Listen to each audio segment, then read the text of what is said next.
दोस्तों, अगर आप आज से 5 साल पहले भारत चीन सीमा की हालत याद करें तो एक बात साफ दिखेगी। तब भारत वहां मौजूद तो था, लेकिन पूरी ताकत के साथ नहीं। सीमावर्ती इलाकों में पहुंचना मुश्किल था, मौसम सबसे बड़ा दुश्मन था और हर छोटे बड़े मुंह में वक्त लगता था। लेकिन अब वही इलाका भारत की सबसे बड़ी ताकत बनता जा रहा है। चुपचाप बिना शोर मचाए भारत ने सीमा पर ऐसा काम किया है जिसने पूरे खेल की दिशा बदल दी है। आज भारत चीन बॉर्डर पर जो हो रहा है वह सिर्फ सड़क या इमारत बनाने की कहानी नहीं है। ये उस सोच का नतीजा है जिसमें भारत ने तय कर लिया है कि अब वह दबाव में जीने वाला देश नहीं रहेगा। चीन लंबे समय से अपनी तेज इंफ्रास्ट्रक्चर नीति के दम पर बढ़त दिखाता रहा है, लेकिन अब पहली बार हालात बराबरी की तरफ नहीं बल्कि भारत के पक्ष में जाते दिख रहे हैं। इस बदलाव की एक बड़ी वजह अरुणाचल प्रदेश में चल रहा विकास है। दिबांग घाटी में बनने वाला मल्टीपर्पज प्रोजेक्ट अक्सर सिर्फ एक बांध की तरह देखा जाता है, लेकिन असल में ये उससे कहीं ज्यादा है।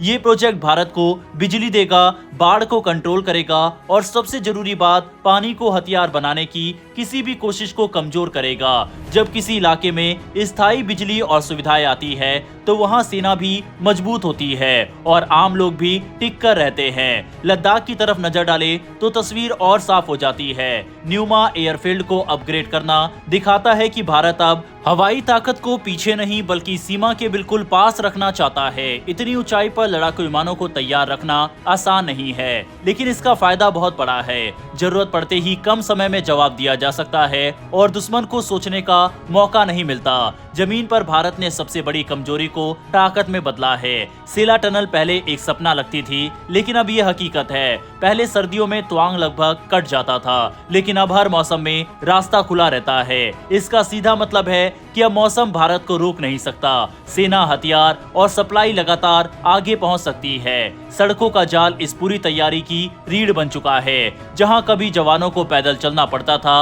अब वहां ट्रक और भारी वाहन पहुंच रहे हैं। पिछले कुछ सालों में हजारों किलोमीटर सड़कें बनाई गई है और इसका असर साफ दिखता है। तेज मूवमेंट, बेहतर सप्लाई और कम थकान, यही आधुनिक युद्ध की असली जरूरत होती है। जितना जरूरी भारत के पास आधुनिक हथियारों का होना है, उतना ही जरूरी या उससे कहीं ज्यादा जरूरी बॉर्डर एरिया पर इस तरह की इंफ्रास्ट्रक्चर का होना जरूरी है। यही वजह है कि गलवान घाटी के बाद जब भारत ने तेजी दिखाई बॉर्डर एरिया पर और वहां पर इस तरह का इंफ्रास्ट्रक्चर को बिल्ड किया और सेना की मूवमेंट फास्ट हुई, तब से सर्दियों के मौसम में भी चीन की सेना की तरफ से कोई भी हिमाकत नहीं देखने को मिलती। वरना अक्सर ऐसा होता था कि सर्दी आने के बाद भारत की तरफ से इंफ्रास्ट्रक्चर इतना मजबूत नहीं था, इसीलिए भारतीय सेना को थोड़ा पीछे हटना पड़ता था और उस वक्त चीन की सेना काफी आगे बढ़ जाती थी। लेकिन अब ऐसा नहीं है। भारत को अपनी तैयारी को और ज्यादा दुरुस्त करने की जरूरत इसलिए भी है क्योंकि दुनिया भर में अगर मौजूदा हालात को देखें तो अनिश्चितता बनी हुई है।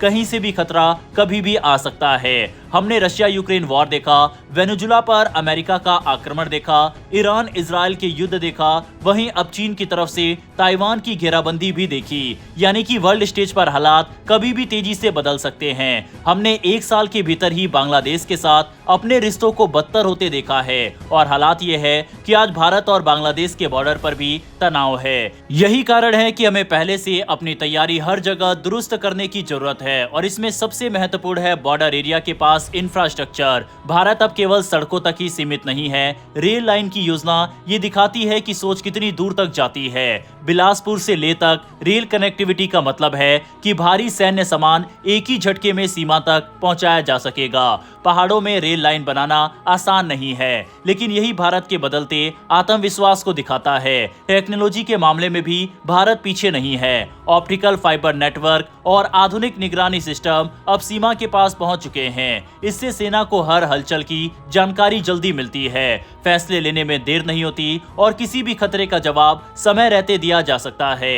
इन सभी बदलावों को एक साथ देखें तो साफ समझ आता है कि ये भारत की शांत लेकिन मजबूत तैयारी है। ना शोर ना दिखावा, बस काम। आज का भारत किसी को उकसाना नहीं चाहता, लेकिन कमजोर भी नहीं दिखना चाहता। वह सिर्फ इतना कह रहा है कि अपनी सीमाओं की सुरक्षा पर कोई समझौता नहीं होगा। यही फर्क है पुराने भारत और आज के भारत में। आज भारत इंतजार नहीं करता, वह पहले से तैयार रहता है और शायद यही बात है जिसने पूरे इलाके की रणनीति को बदल दिया है। चलिए बात करते हैं एक और इम्पोर्टेंट खबर की। रूस यूक्रेन युद्ध के अनुभवों के बाद रूस ने अपने S-400 एयर डिफेंस सिस्टम में कई ऑपरेशनल सुधारों की पुष्टि की है। अब इन्हीं सुधारों को भविष्य में भारत के लिए बनने वाले S-400 सिस्टम में शामिल करने की बात सामने आ रही है। इसी कड़ी में एक बड़ी खबर यह है कि रूस भारत को S-400 के लिए एक बेहद एडवांस रडार अपग्रेड का विकल्प भी दे सकता है। यह रडार है 98L6 यानी सेई, जिसे रूस की अगली पीढ़ी की एयर डिफेंस तकनीक माना जाता है। 98L6 यानी सेई एक गैलियम आर्सेनाइड आधारित आईसा रडार है जो मौजूदा 98L6 रडार की तुलना में कहीं ज्यादा ताकतवर और सटीक है। आईसा तकनीक की वजह से ये रडार एक साथ कई टारगेट को ट्रैक कर सकता है, ज्यादा दूरी से दुश्मन को पहचान सकता है और इलेक्ट्रॉनिक जैमिंग के असर को काफी हद तक कम कर देता है। आधुनिक युद्ध में जब इलेक्ट्रॉनिक वारफेयर एक बड़ा खतरा बन चुका है, तब ऐसे रडार की अहमियत और भी ज्यादा बढ़ जाती है। फिलहाल भारतीय वायुसेना के S-400 सिस्टम में N6L6 सीरीज के रडार इस्तेमाल हो रहे हैं। ये रडार S बैंड में काम करते हैं और मुख्य रूप से अर्ली वार्निंग और टारगेट क्यूइंग के लिए बनाए गए हैं। यानी ये दुश्मन के विमानों और मिसाइलों की मौजूदगी की जानकारी तो दे देते हैं, लेकिन बहुत ज्यादा हाई प्रिसीजन फायर कंट्रोल के लिए इन्हें आदर्श नहीं माना जाता, खासकर तब जब सामने दुश्मन की मजबूत जैमिंग क्षमता हो। वहीं अगर 98L6 यानी सेई को S-400 सिस्टम में शामिल किया जाता है तो भारतीय वायुसेना को एक बड़ा फायदा मिलेगा। ये रडार न सिर्फ ज्यादा दूर तक और ज्यादा साफ तस्वीर देगा,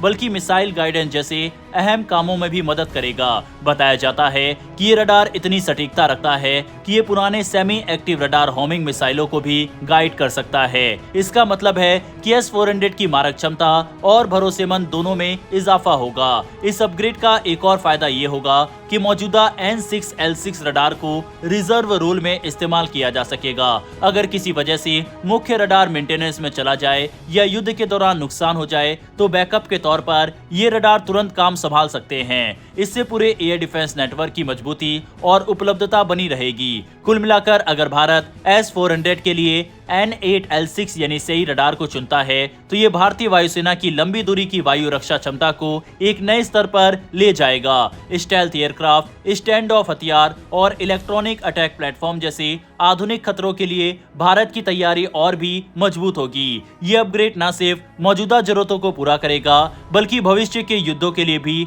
S-400 सिस्टम को ज्यादा सक्षम और भरोसेमंद बनाएगा। वहीं आज का सवाल यह है कि भारत ने चीन सीमा पर तेजी से सैन्य मूवमेंट के लिए किस रणनीति पर काम किया है। ऑप्शन है cold start, blue water doctrine, forward deployment strategy या आइलैंड डिफेंस। चारों में से कौन सा सही जवाब है कमेंट बॉक्स में लिखकर बताइएगा। सही जवाब को मैं लाइक और पिन कर दूंगा। फिलहाल इस वीडियो में इतना ही। इन्फॉर्मेशन और वीडियो पसंद आई हो तो वीडियो को लाइक करके हमारी आने वाली डेली ऐसी वीडियो के लिए नीचे दिए गए सब्सक्राइब बटन को प्रेस कर बेल आइकन को जरूर दबा लें। फिर मिलेंगे ऐसी एक नई वीडियो के साथ। धन्यवाद। जय हिंद, जय भारत।